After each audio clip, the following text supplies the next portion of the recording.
Willow Edwards burst through the heavy glass doors on the 26th floor, clutching a portfolio to her chest like it was a life vest and she was drowning.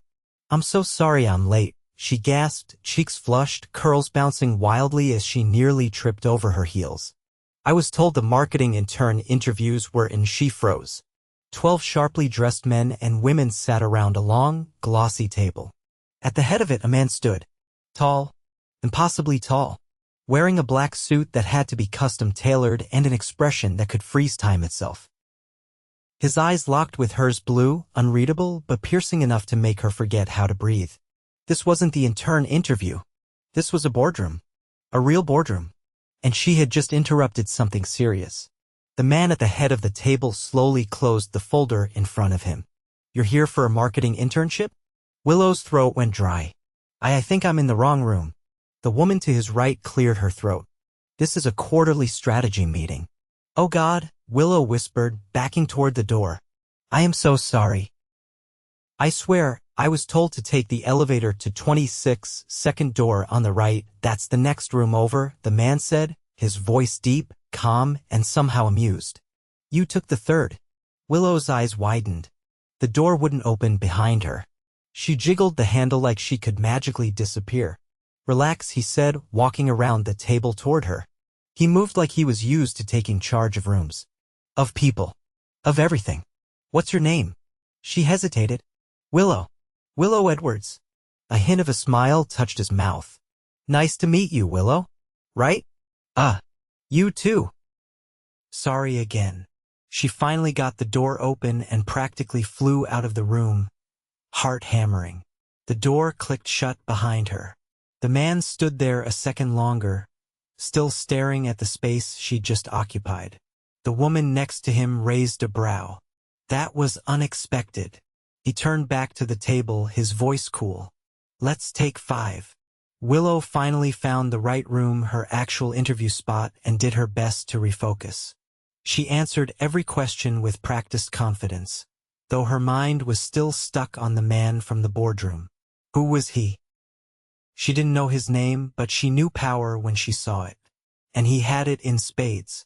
Across the hall, in the boardroom, Oliver Rowan sat back in his chair, still thinking about the girl with the flushed cheeks and wild curls. He'd seen hundreds of presentations that morning. Charts, numbers, projections. But none of that had his pulse racing like the way she looked at him, like she'd just walked into the lion's den and survived. 2 days later, Willow got an offer for the marketing internship at Rowan and Company. She stared at the email with wide eyes. She hadn't expected to actually get it. Honestly, she thought she'd blown it by barging into the boardroom like a lunatic. But here she was, accepting. Her first day started with a whirlwind orientation, followed by a tour of the sleek, modern building. Floor-to-ceiling windows, polished concrete floors. Felt more like a luxury hotel than an office. No one mentioned what had happened in the boardroom. Willow figured the man had forgotten her already. People like him didn't remember girls like her. Until she stepped into the elevator that afternoon on her way to deliver some mock-ups to the senior marketing exec. The doors started to close. And then a hand caught them. He stepped in. The man from the boardroom. "Willow," he said, pressing the button for the top floor. Her heart jumped. "You remember my name? You made quite the impression." She tried to laugh, but it came out breathy. "Sorry again about that." "No need to be. You broke up a very boring meeting." The elevator was too quiet, too slow. She couldn't look at him without feeling like she was being X-rayed. "I'm Oliver," he said finally. She turned to him. "You work here?" "I do." He didn't explain further. The elevator dinged. Top floor. He stepped out first, then paused. "You're good at what you do. I saw your portfolio." She blinked. "You did." "I asked for it." And then he was gone. 2 weeks passed. Willow worked hard, kept her head down. But she kept seeing him. In the halls. The elevator. The cafeteria. And every time he looked at her just a second too long. It was driving her crazy. One Friday afternoon, Mr. Leeds from marketing handed her a sealed envelope. "Deliver this to Mr. Rowan's office." Her stomach flipped. Mr. Rowan? She took the elevator to the top floor, palms sweating. The receptionist waved her in without a word. She stepped into his office. He was standing by the window, overlooking the city, his back to her. "Come in, Willow." She froze. "How did you—" "I recognized your footsteps." She swallowed. "I was told to deliver this." He turned to face her, took the envelope gently from her hand, and set it aside without even opening it. "I've been meaning to ask you something." She waited, heart hammering. "I'm hosting a charity gala tomorrow night," he said. "I was wondering if you'd join me." Her eyes widened. "As your date?" "As my guest," he said simply. "But yes, as my date. I don't have a dress for something like that." His lips curved slightly. "That's an easy fix. I don't think interns usually. You're not just an intern to me." The room felt too warm. She finally managed to say, "Okay." He nodded once. "I'll send a car for you." The next evening, a sleek black car pulled up outside her apartment. Inside was a box. Inside the box, a deep navy gown that looked like it was made of moonlight and silk. She stared at it for 5 whole minutes before trying it on. It fit perfectly. When she stepped out of the car at the gala, she felt like she'd stepped into another world. There were chandeliers, a string quartet, champagne flutes sparkling like stars. And then she saw him, Oliver, in a tux, waiting for her. He walked over, eyes never leaving hers. "You look—" He paused, jaw tightening slightly. "Stunning." "So do you," she whispered. He offered his arm. She took it. And just like that, the girl who'd walked into the wrong room was now the date of the CEO of Rowan and Company. But what she didn't know, what he hadn't told her yet, was that he hadn't stopped thinking about her since that moment. And he had no intention of letting her go. Willow kept her hand lightly on Oliver's arm as they walked past the glittering entrance hall where guests in gowns and tuxedos floated like pieces of a dream. Waiters moved through the crowd with silver trays, the scent of truffle and champagne trailing behind them. The lighting was soft, golden, and designed to flatter every angle. But none of it compared to the way his gaze lingered on her, not just admiring, but studying, as though he were trying to memorize. She barely had time to register the opulence before they were approached by a woman in a silver dress with sharp eyes and a practiced smile. "Oliver," the woman said, kissing both his cheeks, "you've been impossible to pin down lately, and this must be." Willow opened her mouth, but Oliver spoke first. "Willow Edwards. She's joining me tonight." The woman's brows lifted. Charming. And unexpected. Oliver didn't respond to the implication. He simply nodded and guided Willow toward a quieter corner of the ballroom where a quartet played something haunting and beautiful near an indoor fountain. She leaned in, voice low. "Was that someone important?" He looked down at her, expression unreadable. "She owns one of our competitor firms.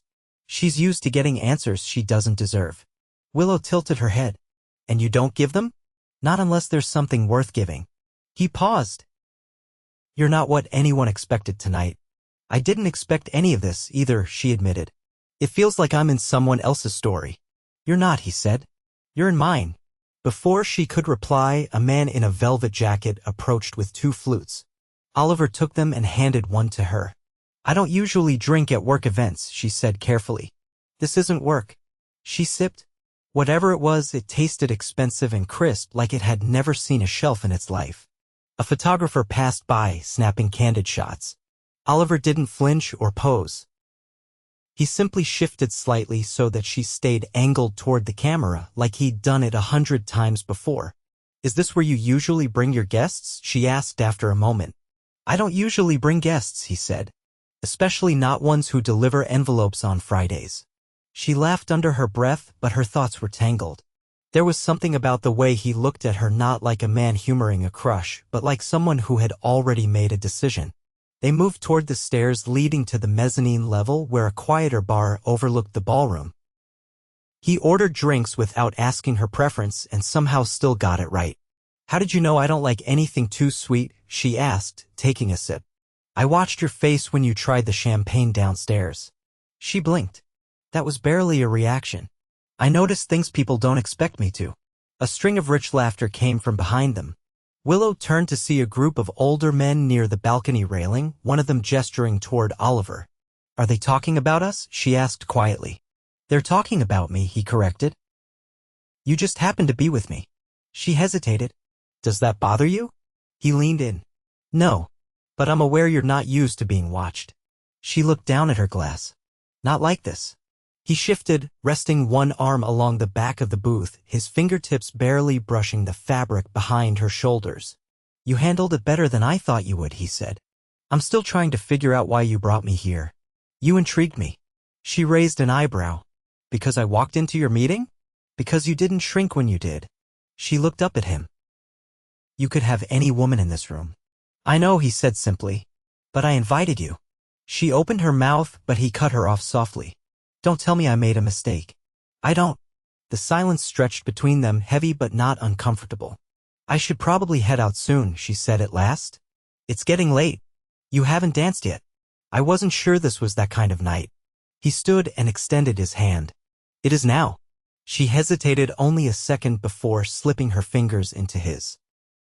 The floor was crowded, but the moment they stepped onto it, it felt like space opened for them.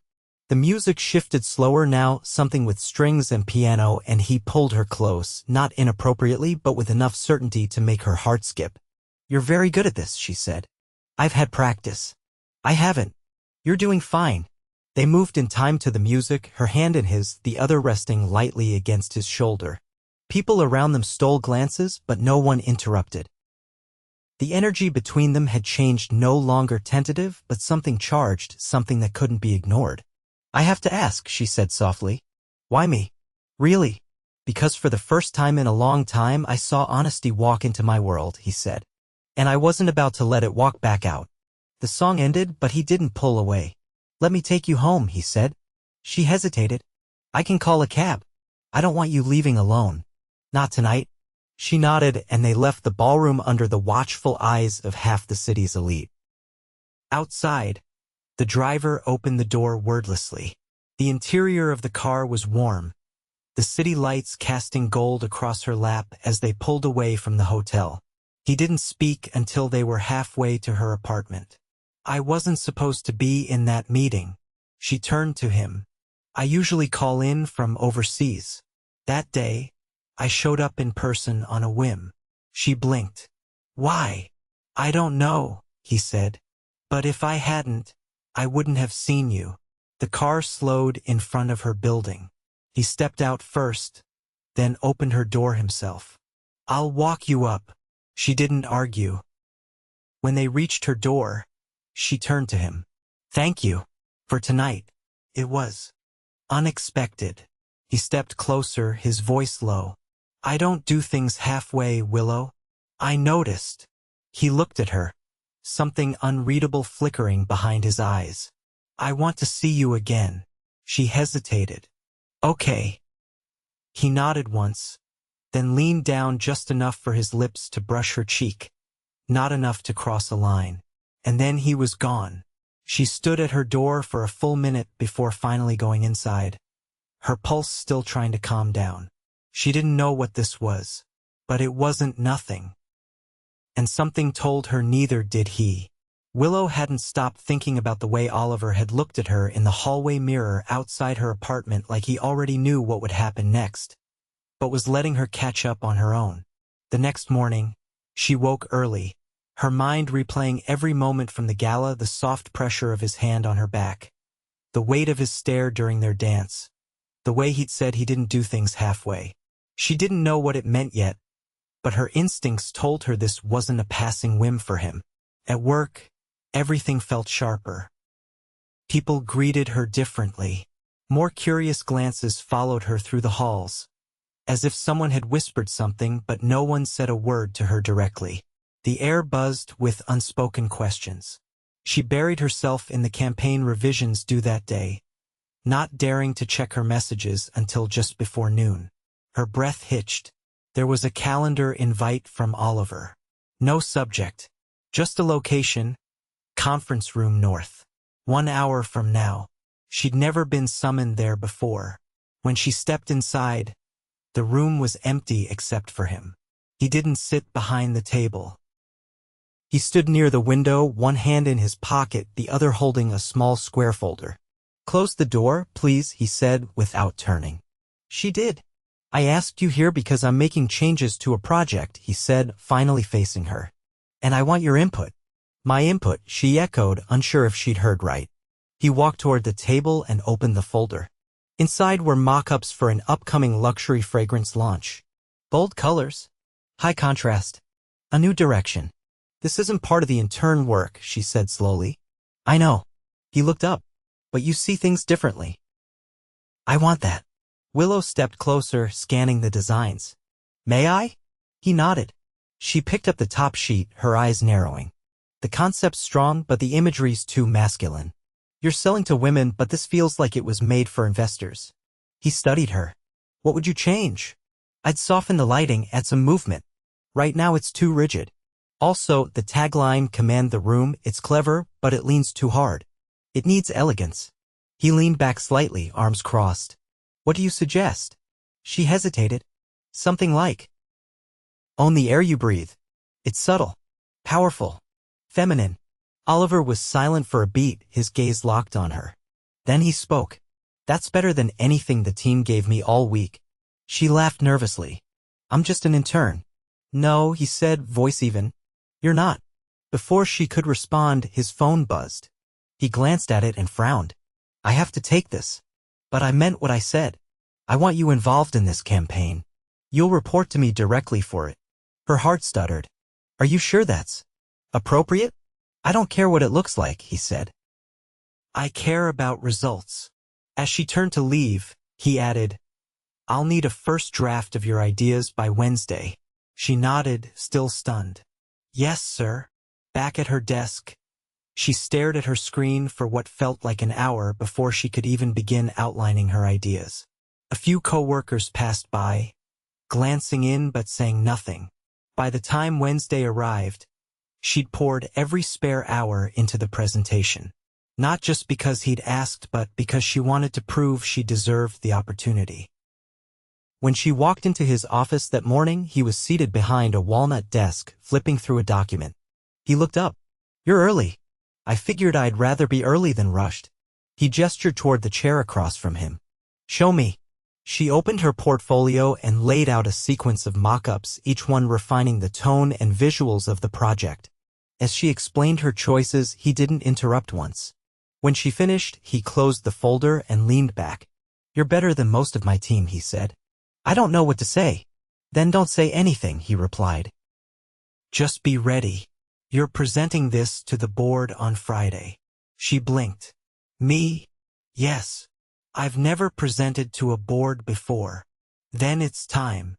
"I might choke." "You won't." She stared at him, stunned. "Why are you doing this?" "Because I need someone who isn't afraid to be seen." He stood, walking to the window. "You think I don't notice what happens when you walk into a room now?" he asked. "People watch you. Not because you're with me. Because you don't pretend." She didn't know how to respond. He turned toward her. "I've built this company on certainty. But the truth is, Willow, you've disrupted that. Is that a good thing?" "For me, I'm not sure yet," he said. "But for the company? Absolutely." She stood slowly. "I'll be ready for Friday." He nodded once. "Good." As she left the office, her mind swirled with 1,000 thoughts. This wasn't a flirtation. This was real, and fast, and dangerous. Because the closer she got to him, the more complicated everything became. That night, as she walked home, her phone rang. A number she didn't recognize. She hesitated, then answered. "Willow Edwards?" a woman's voice asked. "Yes. I'm calling from the office of Oliver Rowan, Oliver's mother." Willow stopped mid-step. "She's asked to meet with you. Privately." "Why?" She didn't say. But she was insistent. Willow's stomach turned. "I can schedule you for tomorrow afternoon. Do you accept?" She hesitated, pulse racing. "Yes," she said finally. 3 o'clock. She'll expect you at the penthouse." The line went dead. Willow stood frozen on the sidewalk, the noise of the city suddenly muffled. She'd known things were changing. She just hadn't expected them to unravel this quickly. And now she was meeting his mother. Not as an employee, but as something else entirely. The elevator opened directly into a silent marble foyer, sleek and vast, the kind of place where even her footsteps felt too loud. Willow's heart knocked against her ribs as she stepped forward, clutching her coat tighter. A housekeeper appeared from a side hallway, nodded once, and led her through a corridor lined with oil paintings and pale orchids. She was ushered into a glass-walled room overlooking the river. Afternoon sunlight glinted off the water far below. Seated at a long table was a woman in a navy silk blouse, posture impeccable, gaze sharper than cut crystal. "Miss Edwards," Oliver Rowan said, gesturing to the chair across from her. "Thank you for coming." Willow sat slowly. "Of course." Eleanor folded her hands. "There was no small talk. I asked to meet because I believe in addressing things directly. You've caught my son's attention. That doesn't happen often." Willow held her gaze. "I'm aware. I imagine you think this is a fairy tale," Eleanor said, not unkindly. "But my son's life isn't governed by stories. It's governed by legacy. By risk. And risk must be managed." "I'm not a risk," Willow said quietly. "You're an unknown," Eleanor corrected. "And unknowns have consequences." Willow leaned forward. "Then ask me what you want to know." The older woman's eyes narrowed slightly. "What do you want from him?" "Nothing," Willow said. "I didn't plan any of this. I walked into a room I wasn't supposed to be in. That's all it took." Eleanor studied her. "And yet here you are, wearing a tailored coat I'd wager you didn't buy yourself." "I didn't ask for it." "No, but you accepted it." Willow didn't flinch. "Because I care about him. And I'm not going to apologize for that." There was a pause. Then Eleanor's mouth curved just slightly. "Good," she said. "He needs someone who doesn't flinch. You'll need that strength." Willow blinked. "You're not warning me away?" "I'm warning you in." Eleanor stood. "He's stubborn. Impossible. And not as invincible as he pretends to be. If you're going to be part of his life, understand that he wasn't made for half measures." "I don't do those either," Willow said. Eleanor gave a single nod. "Then perhaps we'll speak again." The housekeeper reappeared as if summoned by thought. Willow stood, her pulse still unsteady, and followed her back through the apartment, unsure if she'd just passed a test or been given a warning shaped like a blessing. She stepped onto the sidewalk and exhaled, the wind slicing through her coat. As she started walking, her phone rang. Oliver's voice met her ear, low and certain. "You met her." "Yes." "She didn't scare you off?" "She tried," Willow said. "Didn't work." He laughed, the sound rich and unexpected. "Come to me." Her heart stumbled. "Where?" "The rooftop. 20 minutes." The call ended. When she arrived at the building, the concierge sent her up without question. The elevator opened to a private terrace draped in golden lights. The city spread around them like a glittering sea. A long table stood in the center, 2 places set, a small fire pit burning at the edge. Oliver turned from the railing. He wore no tie, sleeves rolled, collar open. His eyes found hers with swift precision. "You came. You told me to." He crossed to her, not touching, but close enough that she felt the heat of him. "I didn't want to wait," he said. "Not another meeting. Not another day." She searched his face. "Why now?" "Because I've spent every day since that boardroom wondering what it would take to keep you in my world. And I don't want to wonder anymore." She swallowed. "You don't even know where I come from." "I know who you are. That's not the same. I don't care where your family vacations or how many zeros are in your bank account. I care that you made me feel something when I didn't think I could anymore." She looked away, overwhelmed, but he caught her hand.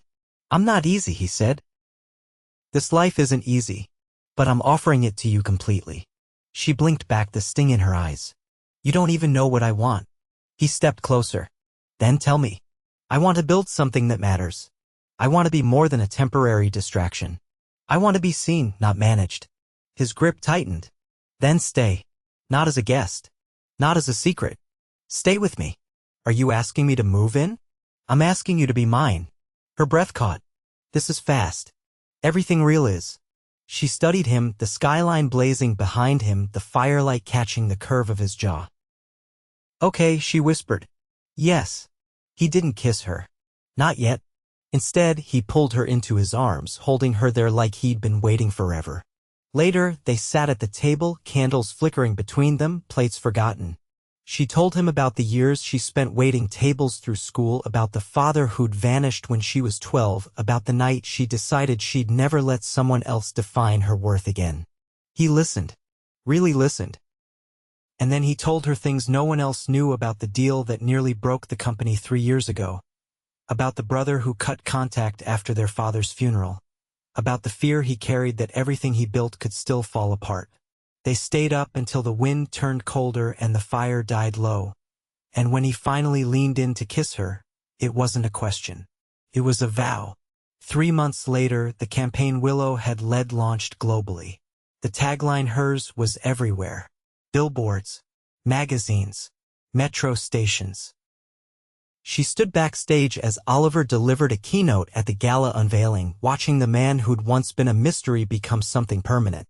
When he stepped down, he went straight to her, not caring who watched. Come with me, he said. This time it wasn't to a terrace or a gala or a meeting room. He took her to a small chapel outside the city where white roses lined the aisle and Eleanor waited in the front pew with a knowing smile.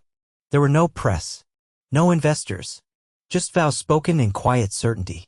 When he kissed her at the altar, it wasn't a beginning. It was everything that had already begun the moment she walked into the wrong room. Rain tapped gently against the expansive windows of the penthouse, the gray sky casting a soft light over the living room where Willow stood barefoot, her laptop open on the marble kitchen island. A half-eaten croissant sat beside her, forgotten. She was finalizing the last round of edits for the winter campaign, her first as creative director. Across the room, Oliver emerged from the hallway, buttoning the cuff of his tailored shirt. He paused at the sight of her, his brow lifting. You're working on a Saturday? Willow glanced up, brushing a curl behind her ear. Your global launch doesn't care what day it is. He crossed the room and kissed her temple. And yet, you're still the only one I'd trust to pull it off. I'm almost done, she said, closing the laptop. But you're not getting out of brunch with my mother. He groaned. You know, I've stood in front of entire boards while hostile takeovers were on the table. None of that compares to her questions. She's not that bad. She once asked me what my 5-year plan was, while handing me a plate of banana bread. She's thorough. She's terrifying. Willow laughed and leaned into him, her head resting briefly against his chest. She likes you. She just doesn't want me to get swallowed by your world. Oliver wrapped an arm around her waist. You haven't. If anything, you've redesigned half of it. They left the penthouse an hour later, bundled in coats and scarves, walking hand in hand through the quiet streets toward the cafe her mother adored. The same one where Willow used to waitress during college. The same one Oliver had insisted on buying out for the day as a surprise for her birthday last month, though she'd only found out after spotting the discreet security detail lingering by the lamppost. Inside, the cafe was warm and bustling. Her mother, Josie, was already waiting, stirring tea with a spoon that clinked against her cup in a way that suggested she was timing them. You're 3 minutes late, she said, eyes narrowing at Oliver. We hit every red light, Willow said, sliding into the booth across from her. Josie's eyes didn't leave Oliver. Is that true? Tragically, he said without blinking. And I considered bribing the last one. Josie snorted. At least you're honest. Their conversation flowed easier after that. Willow watched them with quiet amusement, her mother testing him still, but with a fondness that hadn't been there before. And Oliver, for all his power and polish, never once tried to dominate the table. He listened. He asked questions. He made her mother laugh. Later, they walked back through the park, the wind picking up. Willow tugged her scarf tighter. You were great with her, she said. I'm learning, he replied. Though I still don't understand how she can read people so fast. She was a social worker for 30 years. People were her job. He looked over at her. You get that from her. I get a lot from her. But you're the first person who made me feel like that was something worth celebrating. He stopped beneath a bare-limbed oak, the path empty around them. I've been thinking about something. She tilted her head. That sounds serious. It is. He reached into his coat pocket and pulled out a small, velvet box. Her breath caught. He didn't kneel. He didn't have to. When he opened the box, the ring inside shimmered like the skyline at midnight. I didn't plan a speech, he said. You already know everything I am. What I'm not. But I've never been more certain of anything than I am of you. I want to build every part of my life around you. She stared at him, her throat tight. I love you, he said. Willow, marry me? She didn't hesitate. Yes. His hand slid behind her neck and he kissed her slow, deliberate, the kind of kiss that felt like a vow all on its own. The wind rustled the trees above, but the world had gone still. They married 6 weeks later in Tuscany, surrounded by olive groves and the people who'd stood by them from the beginning. Eleanor sat in the front row, dabbing the corner of her eye with a silk handkerchief. Josie wore a pale lavender dress and gave a toast that had the entire reception laughing and then crying 10 seconds later. Willow wore a gown of silk and lace that caught in the breeze. Oliver wore a suit without a tie, his collar open just the way she liked it. As they danced under string lights, the horizon a wash of warm gold, she leaned into him and whispered, I still can't believe any of this started because I walked into the wrong room. He tightened his hold on her waist. It wasn't the wrong room. It was the only room. They spent their honeymoon sailing the Amalfi Coast. Just the two of them, no staff, no phones, no schedules. They talked late into the night, played cards on the deck, cooked pasta in the tiny galley kitchen. When they returned to New York, the skyline greeted them like an old friend. Their days were busy, her campaigns expanding globally, his company acquiring a new arm in Singapore, but their nights were theirs. Rooftop dinners, fireplaces, and jazz. Sometimes just silence shared between two people who didn't need words to understand each other. 1 year later, on a bright spring morning, Willow stood barefoot in the nursery, sunlight spilling through the window onto the crib where their daughter slept. Oliver stepped in quietly, wrapping his arms around her from behind. She still has your mouth, he murmured. And your eyes, Willow said softly. She's going to rule the world. She already owns ours. They stayed like that a while, the quiet hum of the city below them, their future unfolding in soft breaths and steady heartbeats. It wasn't a storybook. It was better. It was real. It was built. It was theirs. Forever.